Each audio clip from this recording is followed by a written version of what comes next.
Hatching की जो technique है वो किसी ऑब्जेक्ट के अंदर एक फीलिंग ऑफ वॉल्यूम और feeling of three dimensionality create करने के लिए यूज़ की जा सकती है। हैचिंग का एक बेसिक सा ओवरव्यू मैं आपको दे दूंगा, और ये जो एक बेसिक अंडरस्टैंडिंग है इसको आप ज़्यादा फाइन रेंडरिंग में भी यूज़ कर सकते हैं। हैचिंग का बेसिक आइडिया ये होता है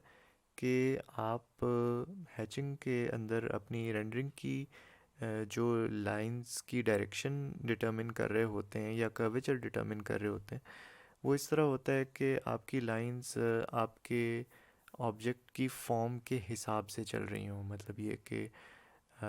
आपकी ऑब्जेक्ट की फॉर्म के अराउंड मूव कर रही हों। जैसे कि आपने देखा होगा कि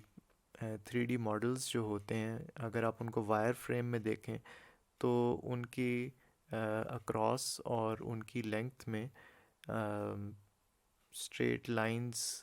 मूव कर रही होती हैं, और वो लाइंस उस ऑब्जेक्ट के कर्वेचर के हिसाब से बेंड हो रही होती हैं। जिस एंगल से और जिस पर्सपेक्टिव से आप उस ऑब्जेक्ट को देख रहे हों, उसकी जो वायर फ्रेम की लाइंस होती हैं वो भी उसी तरह आपको कर्व होती हुई नज़र आ रही होती हैं। इसी तरह आप अगर किसी सिलेंड्रिकल ऑब्जेक्ट को ड्रॉ कर रहे हों तो डिपेंडिंग ऑन योर एंगल आप इमेजिन कर सकते हैं